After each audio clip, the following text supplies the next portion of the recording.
So hello guys, welcome to my YouTube channel. तो आज हम लोग व्याकरण सुमन में चैप्टर 2 पढ़ेंगे। पहले हमने चैप्टर 1 पढ़ा था, अब आज हम चैप्टर 2 पढ़ेंगे। तो चलिए शुरू करते हैं। तो चैप्टर 2 है हमारा वर्ण विचार यानी फोनोलॉजी। तो चलिए शुरू करते हैं। तो सबसे पहले देख लेते हैं कि वर्ण किसे कहते हैं, यानी वर्ण की परिभाषा। वह छोटी से छोटी ध्वनि जिसके टुकड़े न किए जा सके वर्ण कहलाती है। मतलब वह छोटी से छोटी ध्वनि जिसके खंड या टुकड़े नहीं किए जा सकते हैं उसे वर्ण कहते हैं। या फिर हम ऐसे भी कह सकते हैं कि अक्षर का उच्चारित रूप वर्ण कहलाता है, यानी अक्षर का उच्चारित रूप वर्ण कहलाता है। वर्णमाला वर्णों के समूह को वर्णमाला कहते हैं, यानी कि वर्णों के समूह जो होता है, समूह बना हुआ, उसे हम वर्णमाला कहते हैं। महर्षि पणिनि के अनुसार संस्कृत व्याकरण में इनकी कुल संख्या 43 बताई गई है। यानी कि महर्षि पणिनि थे, उनके अनुसार संस्कृत में व्याकरण की इनकी कुल संख्या 43 बताई गई थी। हिंदी वर्णमाला में 2 प्रकार के वर्ण हैं, यानी हिंदी वर्णमाला है उसमें 2 प्रकार के वर्ण होते हैं। तो कौन कौन से वर्ण होते हैं देखिए। पहला है स्वर, दूसरा है व्यंजन, यानी 2 प्रकार के होते हैं, स्वर और व्यंजन। तो स्वर पहले देख लेते हैं। तो स्वर की परिभाषा किसे कहते हैं? जिन वर्णों का उच्चारण स्वतः अपने आप होता है तथा जिनके बोलने में किसी अन्य वर्ण की सहायता नहीं ली जाती है, वे स्वर कहे जाते हैं। स्वरों की संख्या 11 है। अ, आ, ई, छोटा ऊ, बड़ा ऊ, री, ए, ऐ, ओ, औ। मतलब ऐसे स्वर जिनका उच्चारण करते समय किसी अन्य ध्वनि की, अन्य स्वरों की सहायता, अन्य वर्णों की सहायता नहीं ली जाती है, उसे स्वर वर्ण कहते हैं। इनकी संख्या कुल 11 है, जो ये सामने दी गई है।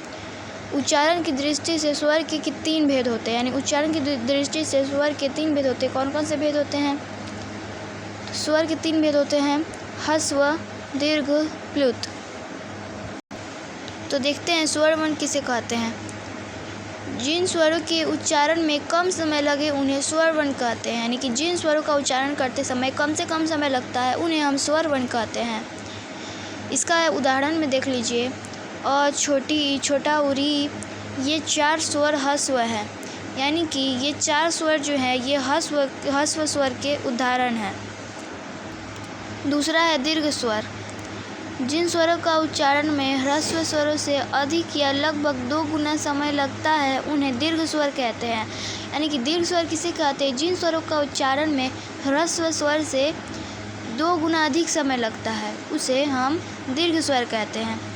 जैसे ये गिनती में 7 हैं, यानी कि इनकी ह्रस्व दीर्घ स्वर की उदाहरण है। ये गिनती में 7 होते हैं। कौन कौन से होते हैं? आ, बड़ी ई, बड़ा ऊ, ए, ओ, औ। ये दीर्घ स्वर है, यानी कि ये सब दीर्घ स्वर हैं। प्लुत स्वर किसे कहते हैं? जिनके बोलने में ह्रस्व स्वर से 3 गुना समय लगता है, यानी कि जिनके बोलने में ह्रस्व स्वर से 3 गुना अधिक समय लगता है उन्हें प्लुत स्वर कहते हैं।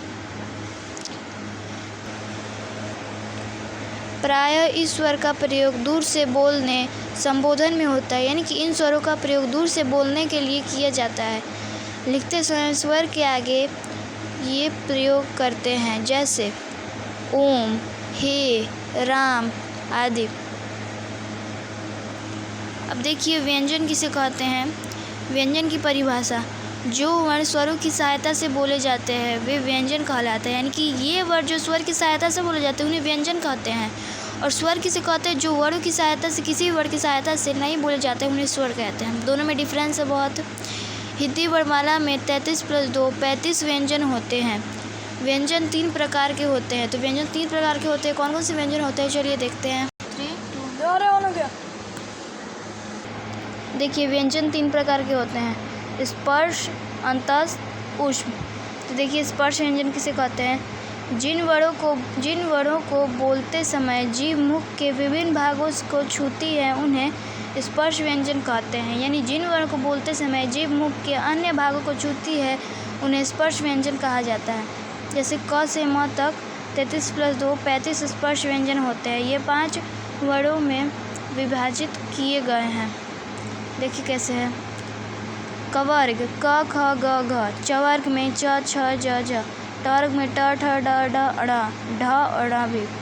तवर्ग में ट, थ, द, ध, न। पवर्ग में प, फ, ब, भ, म। तो इतने सब तो ये हो गए स्पर्श व्यंजन के उदाहरण। अब देख लेते हैं अंतस्थ व्यंजन। जो वर्ण व्यंजनों तथा स्वरों के मध्य स्थित होते हैं उन्हें स्पर्श व्यंजन कहते हैं। यानी जो वर्णों व्यंजनों तथा स्वरों के मध्य में स्थित होते हैं, मध्य के बोले जाते हैं, उन्हें अंतस्थ व्यंजन कहते हैं। ये 4 होते हैं, य, र, ल, व।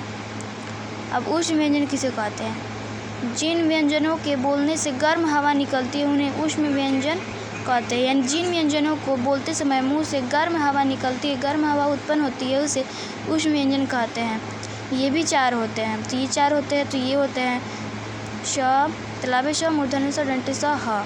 तो ये चारों होते हैं जिनको बोलने में मुंह से गर्म हवा उत्पन्न होती है। अब यहाँ पर है अनुस्वार। इसका उच्चारण म तथा न के समान होता है। यानी कि अनुस्वार का उच्चारण म अथवा न के समान में होता है। इसका चिन्ह ये बिंदु है, जैसे अंगूर, मूंग आदि। विसर्ग।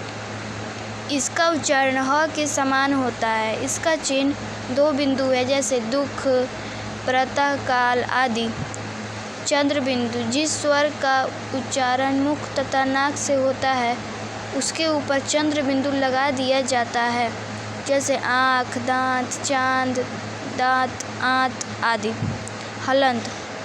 जहाँ व्यंजन का प्रयोग स्वरहीन होता है तब उसके नीचे टेढ़ी रेखा हलंत लगा दिया जाता है, जैसे विद्युत, श्रीमान, पृथक आदि। दोस्तों आज के लिए इतना ही। अगले वीडियो में मिलेंगे।